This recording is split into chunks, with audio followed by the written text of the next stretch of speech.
If I missed 3 days per year of prospecting, that was surprising.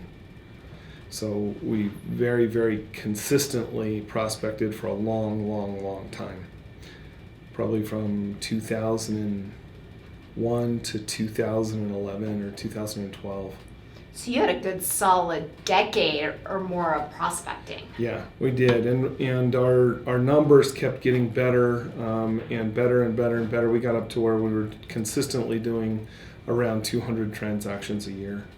Just straight from prospecting. Yeah, probably I would say that in the heyday, probably 60% of that was from prospecting every year, and it's surprising how much business comes to you, not from prospecting, but I would say because you're prospecting during those times. We would have 5 pages of listings and 100 listings at a time, and you got to the point where you were well known, really well known. Your name was very well known within the community, and people would just call too. And I wouldn't, and I don't give credence to those as part of the prospecting generated volume, because those did just come in from not prospecting, but I think the name recognition came from the market share that we had at that point. So, and that brought a lot of business all by itself. What would the prospecting day look like for you?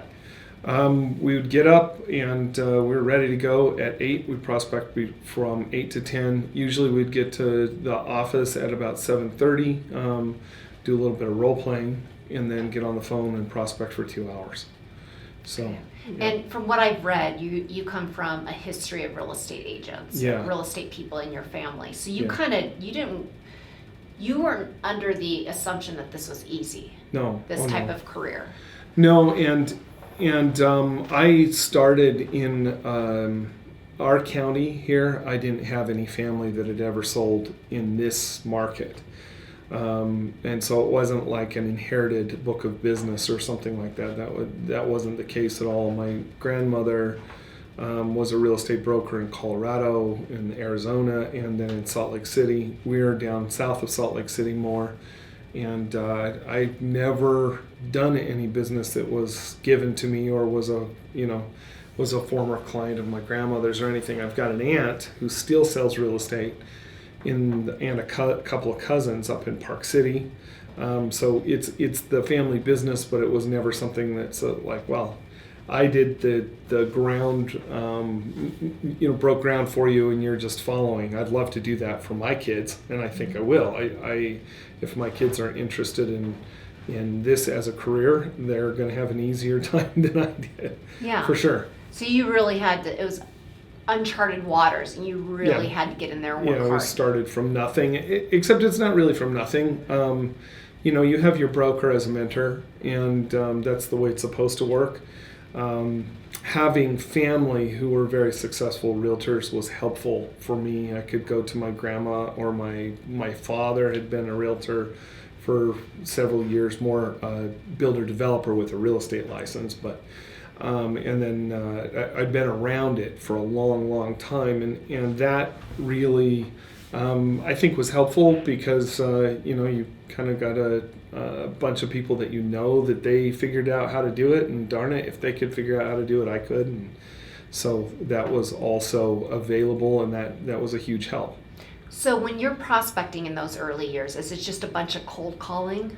Mostly, yeah. It was scripts, and we worked on scripts and skills and neurolinguistic programming and all kinds of things that we were taught, and it was just cold calling. And the thing that has been difficult is transitioning actually from that to where I mean we do a lot more with keeping in touch with past clients and things like that than we ever have in the past, but we're still not particularly good at that. I honestly, if you said, okay, Drew, you're going to work on a mailer today, or would you like to just get on the phone for 2 hours? Getting on the phone for 2 hours is easier for me to do and to make myself do. But when you have 2,000 plus past clients that are out there that are have already agreed to work with you, you need to go ahead and at this point we do a lot more of that type of work where we want to stay in touch with people that have already agreed to work with us. And that has made a big difference. And most of our business at this point comes from that. I think this past year, probably 5, maybe 10 transactions came from actual prospecting where I was like, I miss it. I want to see how rusty I am. I'm going to get on the phone and actually make some calls and experimenting with that, experimenting with auto dialers. And we use the Vortex and the auto dialer that the Red X has, and we enjoy that. It works very well, but we've used other things in the past before they came up with our auto dialer and stuff, and so we know how to use it. I don't do it every day, and it's strange because I did it so consistently for so long that I almost feel guilty for not doing it. But at the same time, we get enough business to take care of everything that we're doing and to keep us very busy without actually getting on the phone and prospecting that way. You put your time in, and that's what you end up with at the end of that. If I moved, I would have to get on the phone again and start over. Yeah, absolutely. Sure. So when did you start noticing a shift in your business where you didn't have to be on the phone prospecting daily? Really where it was is probably about right when the economy started to improve. And it was interesting because we had so many listings when the economy tanked, where we gave them back, and as time went on and things improved, a lot of those people that were able to keep their homes called us back and said, "Hey, come back and take care of us. Mm-hmm. You were nice and you helped us and you told us the truth at the time, and do we have enough equity to sell it at this point?" And so we started getting very busy with those. And a lot of it was that we had a lot of transactions to do. We were still doing, even then, 130, 140 transactions a year, and they were short sales. A lot of them were, and or intermixed with short sales. And so we were not prospecting as much, and we were still working 100-hour weeks, which was crazy. And so I was like, well, something's got to give, and as long as we have enough business that's coming in the door, let's not try to go get more. Let's take care of what we've got. And part of that was due to the fact that if you get back from probably 2001 to 2007, 2008. We would have 4 full-time employees that worked for us, assistants that would take care of things. And so my job at that point was prospect and go and pick up new listings, and that was it. And we had customer service and transaction negotiation and coordination, and everything was taken care of by somebody else. Mm-hmm. And we, as things wound down and it was difficult, we decided that we didn't want to have that kind of overhead with that type of instability within the market. And so a lot of those things we brought back, and we still have a couple of assistants, but they're 2 part-time assistants instead of a full-time. And I think we're willing to go ahead and grow more than we are at right now again, but we've always sworn that we would never get into a $5,000 a month lease again. We want to own our own place, so we're working on building a new office at this point, and then we'll take that from there. Well, and during that time, did you notice a lot of real estate agents were just withering away? Oh, yeah. During that really rough time that you guys, because of your years of really hard work and prospecting, were able to hang on during those lean years, it sounds like. Oh, for sure. The thing is even when there's lean years, if you say, okay, there's 60% of the number of transactions that occur when it is crazy, somebody still has to do the 60%. And the thing that's interesting is that in our business, selling real estate, the first ones that are impacted by lean years are the ones that don't have the book of business, and they don't know how to prospect. They're the very first ones to go. And so they all leave, and if 10 of them that are doing 10 transactions a piece leave the business, that leaves 100 transactions on the table for somebody who's good. And even if that 100 transactions is only 50, our local multiple listing service almost is, we're almost double where we were in 2008 as far as the number of people that belong to the multiple listing service. And so that's interesting. The discount type models don't work when you're doing short sales, because there's no room. It was really interesting even back then to watch FHA and Fannie Mae and Freddie Mac insist that the lenders not. So we're negotiating directly with a bank, and the banks, to begin with, when we first started doing those short sales, the banks were trying to cut the realtors' commission or compensation out. And Fannie and Freddie and FHA said, no, you can't, 2.5% maybe to 3% in a lot of cases. They said that this is a floor. We need those agents, and we recognize the fact that they're doing a lot of work and for not a lot of money. And so there was a living to be made for sure, even during the lean times. I'm never concerned when you're in the top 5%. You never ever need to be concerned about where your business is going to come from, because there's always going to be somebody who needs some help. Mm-hmm. So we hear a lot right now amongst real estate agents that they're nervous. They feel like this market is going to bottom out again, kind of like what they experienced back in 07, 08, 09. Great. Great. So I want to talk a little bit about that. Are you feeling the same kind of like shift in the winds, and how are you preparing, if so, or what are your thoughts? We know how to get price reductions. Okay. We don't have any problem with it. If it's going down, our market is interesting. In our market, the above 500,000 point is a little softer than it has been. If you get above 700 or 800, it's pretty soft. But if you're under 500, it's as strong as ever. We're in the midst of a housing shortage, but our market is a little different than some of the other markets. We watched this before with California, and we had agents who we had role played with and talked to all over the country. And so when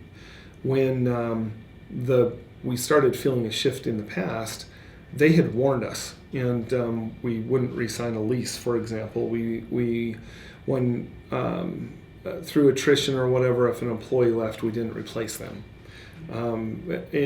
And when we did that, we were just fine with what we were doing at that point, and we actually made as much money as we really ever did, even through most of the lean years.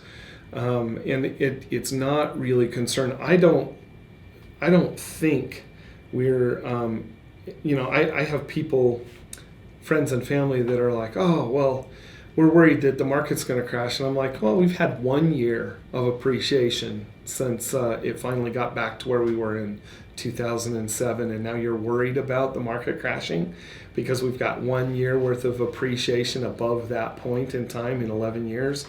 I'm like, I think you're concerned about something that you really don't need to be concerned about. I think for us, there's a little bit of a concern with what really hurt us before was not our demographic is very different here. Compared to most of the country. We're in the youngest, right here, we're the youngest county and the youngest state in the entire country. And so our demographic is very, very different. Our business, our area has consistently been ranked in the top 5 areas to start a new business, or for entrepreneurs, or for high-tech business. And even during the downturn, we had a lot of jobs available here, but what we didn't have is there was a lack of available financing, and that's the thing that hurt us, is just that our lending situation is national, and when markets elsewhere are not doing well and they say, oh my gosh, we're assuming a risk that we don't want to be assuming, they crack down in every market, not just in one market. It kind of goes the other way too, where you still have when we were coming out of the last big recession, and I've seen the market go up and down. I've been licensed since 1994. I've seen it go up and down many times, and it's not a concern. The last one was just epic. It was so huge, and it's been so long since it actually happened that I think people look back, and that a lot of people who grew up during this time presume that that's what we're looking at again if it ever happens again, and that's not what's going to happen. That's an anomaly. That's something that hugest, most impactful downturn that we've seen since the Great Depression, and that was my grandparents' era. So we're talking in generations. This was the biggest problem that we've ever seen, and we're still recovering from it. We still have a long ways to go. You look at the national debt from it. We look at what has been built into the economy due to it, and one of the things that is very different now versus then, and the reason that I'm not super concerned about it is because the fundamentals are still there. I have a client that I was just shaking my head because recently they were asked by an underwriter where a $300 check came from in their bank account, because they'd been given $300 that looked anomalous for a birthday gift, and the underwriter wanted to source that check. That didn't happen in 2007 and 2006. This is a product of the problem that we had before, and it puts us in a position where even if the economy cycles a little bit, our part of the business is never going to be impacted the same way it was in the past. Mm-hmm. So I'm not worried about it. I put things under contract for myself recently, so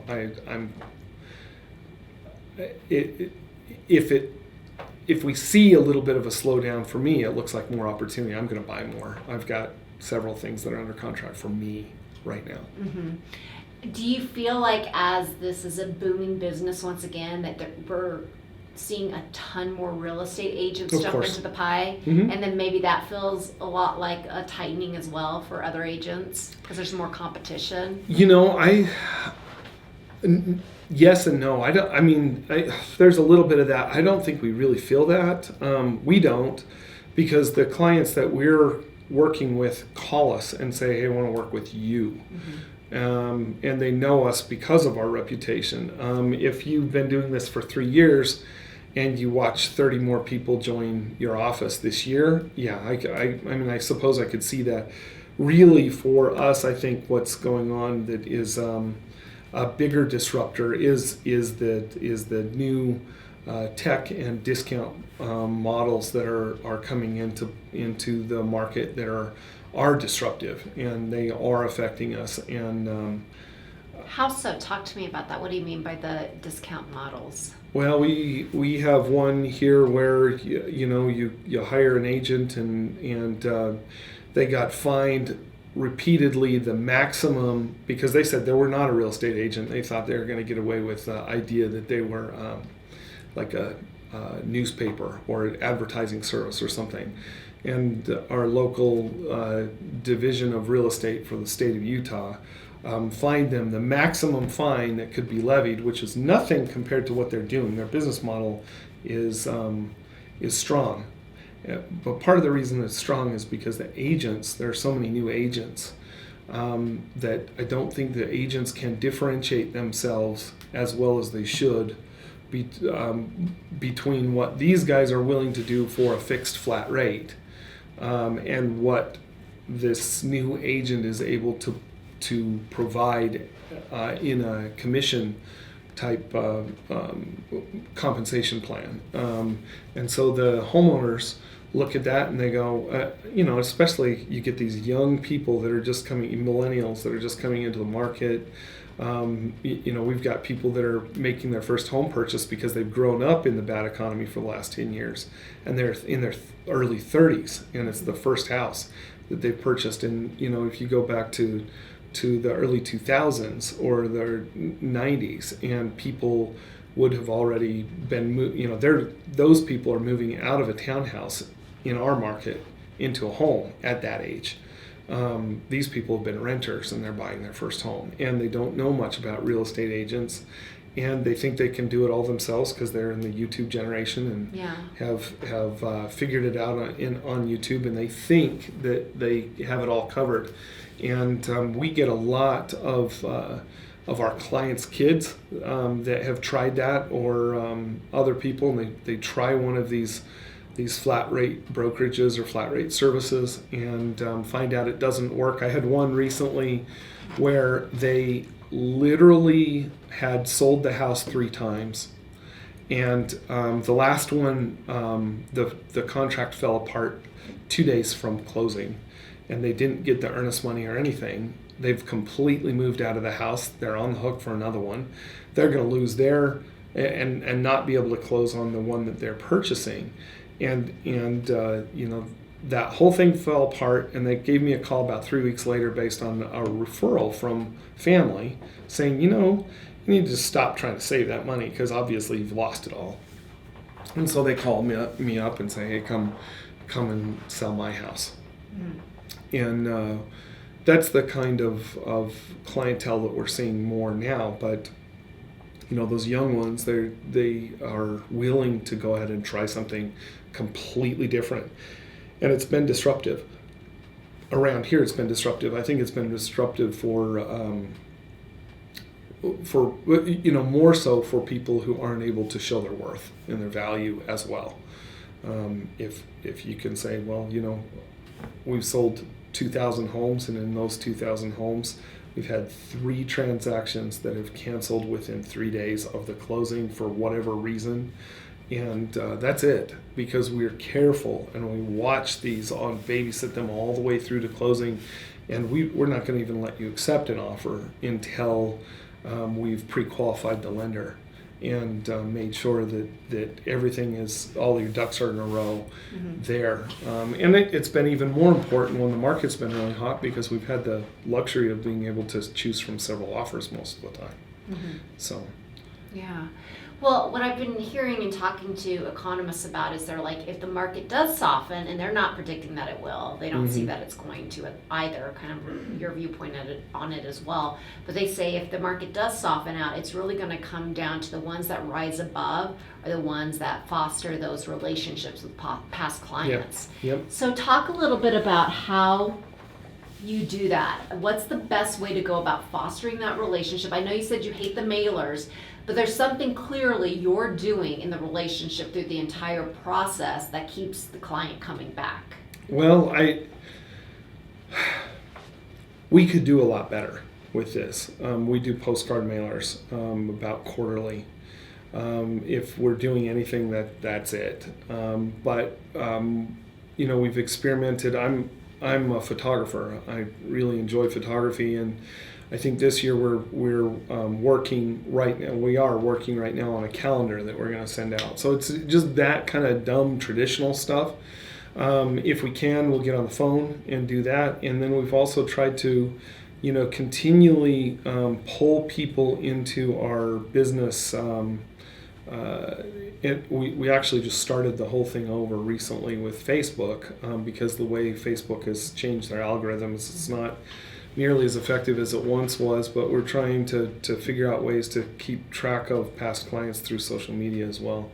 And most of the time what it is we're going back through old records and finding them from emails, and then sending personal invites or encouraging them to join come like our Facebook page or whatever, and we've had a little bit of coaching on that, and we're trying to do that better.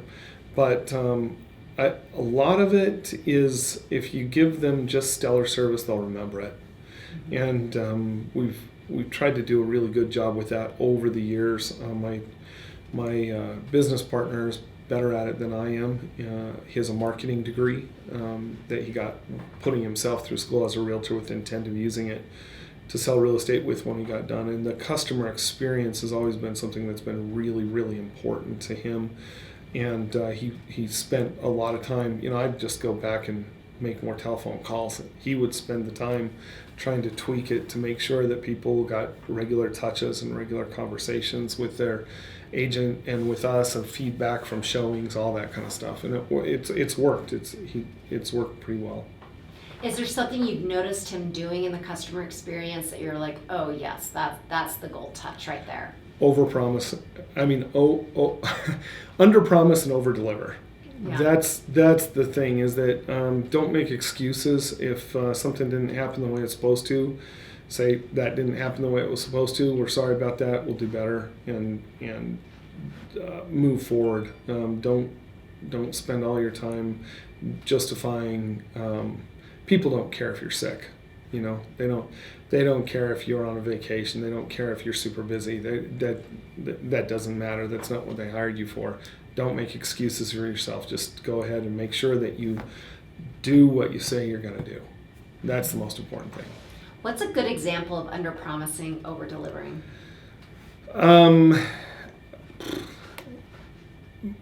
Matthew got after me recently because I screwed up again. And it's just the way you talk to your clients. And I had said, yeah, they'd said, did you get feedback? And I said, I'm working on it, and that's about it. And they wanted feedback quicker, and I'm like, I'll get you the feedback within a certain amount of time usually. And Matthew got after me, and he said, don't promise that you're going to get the feedback, because you can't control that. That's not within your ability to guarantee anything like that, because that's somebody else you're getting it from. You say, this is how he's like, you know how we do this. We've done it this way for years. You say, you'll get your feedback on Thursday. And we'll call the other agent 3 times, and if we don't get it, then we don't get it. And that's the way it is. You tell them what you will do and do what you will do, but don't promise something that you can't control, ever. And I'm like, I know that. I need to, and sometimes you get lazy, and I think having the discipline to always make sure that you don't ever promise something that you can't control the delivery of is probably pretty key as far as that goes. Any other words of advice or wisdom you have for fellow agents in terms of like being prospecting rock stars like you initially were, that led to you not having to do it anymore? Consistency and doing it early is important. One of the reasons that I am, and I'll still get on because I want to know what the current environment is as far as prospecting. And one thing that I've noticed is in the last 2 years, with the number of, and I know it myself because I get so many dang robocalls, and it's making me crazy, is one of the things that I've noticed is people don't pick up the phone the way they used to. And that's harder. One of the other things that I've noticed is that the quality of leads coming from the Red-X through Vortex has improved dramatically. So I know I'm getting them, but they're not picking up the phone, and they're used to that. And it's interesting to watch my children. My children will not answer the phone if they don't recognize the telephone number. My gosh, they won't answer the door. They're like, if it's one of my friends and they want me, they'll text me and I'll go answer the door. And I'm like, that is not the world that I grew up in, where it was the telephone starts ringing. We have no idea who's on the other end, but everybody's racing for it. Because you know what it's like to be left out when people have invited you to go to a show, or they invite you to go do something fun, and they're like, well, we tried to call you and we couldn't get a hold of you. And there's a reason that we have the type of communication we do now, is because it answers some of the shortcomings of communication that we had when we were kids. But it's obviously changed the way people communicate as far as that goes. And so one of the things that I've noticed is that I just have a hard time getting somebody on the phone. So one of the things I've done a lot with is with the Rolodex, it actually allows you to email out of the app. And so a lot of times I'll do I'll do almost a rote email that's pre-programmed, send that email to them the day before, and then I've tried prospecting them the next day after there's been an introduction to who we are via email or text message. And so there's a lot of that, and I think that with me, because I'm out of the prospecting consistently like I used to, I'm probably not the best person to ask about that. There are probably people that get on the phone still every day, and you ask them how they're dealing with it, and I think their answer would probably be more valuable than mine would, because I'm not going to starve to death if that doesn't work for me anymore. Mm-hmm. So I'm okay if it doesn't, but I'm always really curious, and I'm, like I said, I feel guilty for not doing my prospecting every morning now sometimes, because I had done it for so many years. It got to the point where for 10 years straight, I didn't miss, if I missed 3 mornings, that weren't a holiday where I was taking the day off, but I actually went to work and it was a work day and I didn't prospect, it was probably 3 times a year. Maybe that day that you go to work and you probably shouldn't have because you're feeling sick, but you had some things you had to do in the afternoon, and I'm just like, I'm beat. I'm not going to do it. But it was really anomalous to go to work and not prospect. That never happened. But then there were probably, this isn't something that we just stopped doing cold. We still pay for the Vortex and Red X, and we still use it, and but it's gotten down to where it's like, oh yeah, I haven't done that for 2 weeks. I better have a bunch built up. I'm going to get back on the phone. I'll give it a shot. I've got some hours this afternoon. I'm going to call through. And then is it shocking when somebody actually picks up the phone? No. They still pick up the phone. It's just that the likelihood of the percentage of pickups are different. The auto dialer works really well for that because it calls through. It's going to find me somebody. But I'm surprised at how rarely they actually pick up relative. How many times you have to actually have that thing ring before it picks somebody up. That's something. When I started prospecting, like really prospecting in 2001 every day, I would say that probably 60% of the people that I called picked up the first time. That doesn't mean I always had the right number, but usually at that point, more than anything, I was prospecting for sale by owners. They'd given the number. 60% of the time when you called that number, they would pick up the number and answer the phone. And that doesn't happen anymore. So now it's voicemails. Do you leave a lot of voicemails? We leave a lot of voicemails, and those actually are strangely effective. Mm-hmm. Now, at the same time, it's an automated way to leave a voicemail, and so it doesn't take any of my time to do so. And so if I leave 50 of them and I get a response, that's a good use of my time because I'm not going through the script, leaving a script for a machine. That doesn't happen. So I just push a button, it leaves a voicemail, and then I'm on to the next one. Yeah, very efficient. So really your words of advice is just stick with it, consistency. You know that the landscape's changed dramatically since when you had to do it. Mm-hmm. But I think you're more just like the light at the end of the tunnel. Like if you do this right and you stick with it, and it's not a short-term thing. You did it for 12 years, it sounds like. Yeah. You get to the point where it all starts to pay off. Yeah, it does, for sure. When you, I know I've got a ton of clients. When we look, like I can open our multiple listing service that I've been licensed since '94.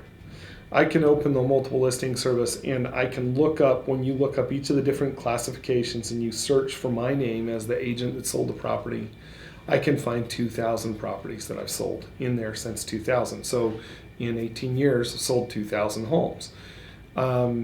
With my partner Matthew, it averages 50 a year for us, probably. It's about right, 50, 60. A lot of those people, I have no idea. If they approached me in the store, I would have no idea who they were. But there are enough of them that I've picked up and I have a consistent relationship with. We did 3 transactions this past year with one woman who we've probably done 40 transactions with. Oh, wow. And so lost one of those where she went and got her real estate license 2 years ago as well. Another woman that we'd done probably 40 transactions with went and she got her license and came and worked for us for a while, and she's off and running and she does a great job. But